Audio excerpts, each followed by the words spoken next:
오늘 하나님 말씀은 하박국 1장 12절에서 2장 1절까지의 말씀입니다.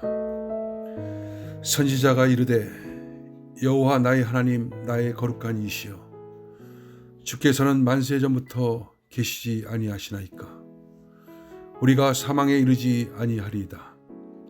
여호와여 주께서 심판하기 위하여 그들을 두셨나이다.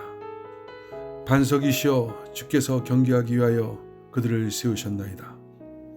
주께서는 눈이 정결하심으로 악을 참아 보지 못하시며 패역을 참아 보지 못하거늘 어찌하여 거짓된 자들을 방관하시며 악인이 자기보다 의로운 사람을 삼키는데도 잠잠하시나이까. 주께서 어찌하여 사람을 바다의 고기 같게 하시며 다스린 자 없는 벌레 같게 하시나이까.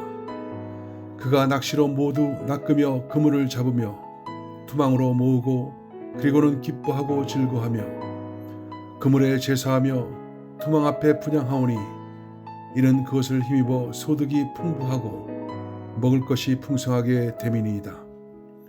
그가 그물을 떨고는 계속하여 여러 나라를 무자비하게 멸망시키는 것이 옳으니까. 내가 내 파수하는 곳에 서며 성루에 서리라. 그가 내게 무엇이라 말씀하실는지 기다리고 바라보며 나의 질문에 대하여 어떻게 대답하실는지 보리라 하였더니. 오늘 하나님 말씀 제목은 성루에 서리라 입니다. 오늘 본문은 하박국의 두 번째 질문입니다. 첫 번째 질문에 대한 하나님의 대답은 유다의 멸망을 예고하는 것이었습니다. 하나님의 답변에 충격을 받은 하박국은 두 번째 질문을 합니다. 하나님, 악인이 의로운 사람을 삼키는데 잠잠하십니까? 그는 여전히 하나님의 결정에 의문을 갖고 있는 것입니다. 유다보다 악한 바벨론을 일으켜 유다를 심판하는 것이 과연 하나님의 정의인가? 여전히 의구심을 갖고 있습니다. 그러나 하박국은 이 문제로 스스로 고민하는 대신 하나님의 답변을 듣기로 하고 기다리기로 작정합니다. 본문 2장 1절에 보니 내가 내 파수하는 곳에 서며 성루에 서리라. 그가 내게 무엇이라 말씀하실는지 기다리고 바라보며 나의 질문에 대하여 어떻게 대답하실는지 보리라 하였나니. 그는 파수하는 성루에 올라갑니다. 그곳에서 하나님을 기다리고 바라봅니다. 이러한 하박국의 행동은 당연하지만 사실 쉬운 것이 아닙니다. 그런데 혼란스러웠던 하박국이 그렇게 행동할 수 있는 그 근거는 무엇이었나요?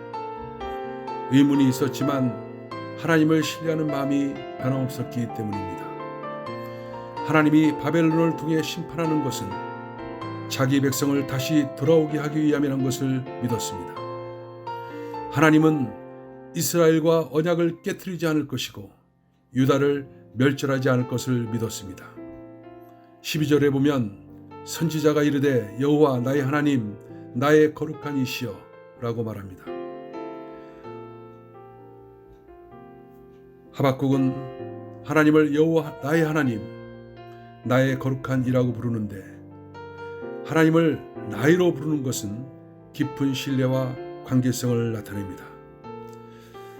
하박국은 하나님을 그렇게 신뢰했습니다. 그리고 여호와라는 그의 고백 속에는 하나님은 이스라엘의 조상 아브라함, 이삭, 야곱의 하나님으로서 이스라엘을 선택한 분이며 그들과 맺은 언약을 이루기에 이스라엘을 애굽에서 구원하신 분임을 말하고 있습니다. 거룩한 이는 하나님이 거룩하시듯 자기 백성을 거룩하기를 믿었습니다. 그리고 자기 백성을 통치한 일도 변함없을 것이라고 믿었습니다. 하나님은 이스라엘을 거룩한 백성이 되도록 주관하시고 다윗에게 약속한 영원한 왕국을 이루신다는 것을 믿고 호소하고 있는 것입니다. 그래서 우리는 사망에 이르지 아니하리로다 라고 단언히 말합니다. 유다는 망하지 않는다. 유다를 꾸짖고 징계하는 것은 언약 백성을 다시 하나님께 들어오게 하기 위함이다. 하나님은 다윗에게 약속하신 영원한 왕국을 이룰 것이다.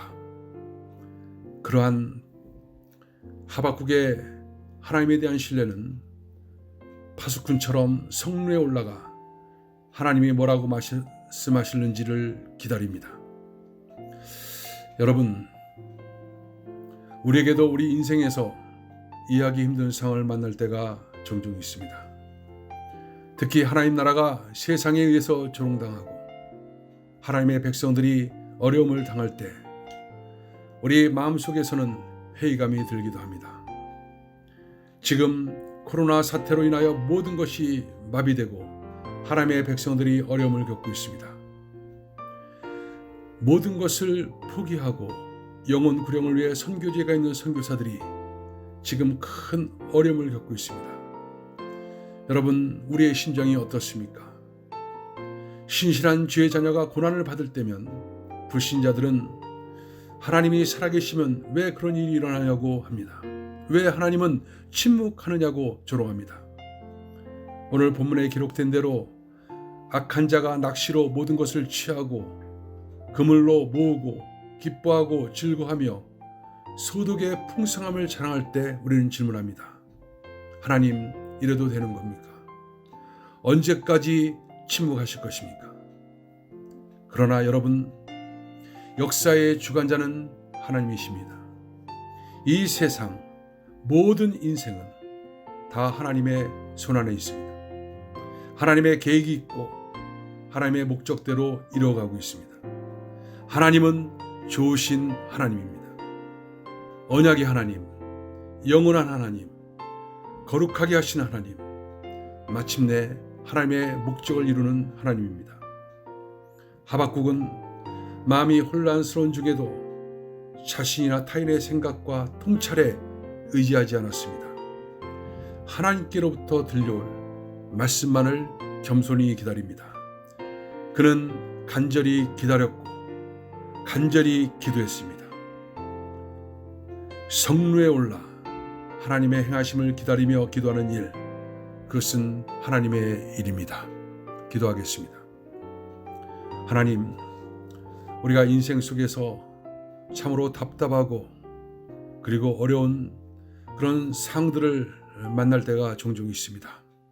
그러나 그 어려움 속에는 하나님의 놀라운 계획이 숨어 있고 하나님의 그 역사는 지금도 진행된다는 사실을 믿고 하나님을 의지하고 신뢰하며 바로 하나님을 기다리는 그 자리에 갈 수 있는 그런 은혜가 우리 가운데 넘쳐나게 하여 주옵소서. 하나님, 지금 코로나 사태로 큰 어려움을 겪고 있습니다. 하나님의 뜻이 속히 이루어지고 회복되는 역사가 나타나게 하여 주옵소서.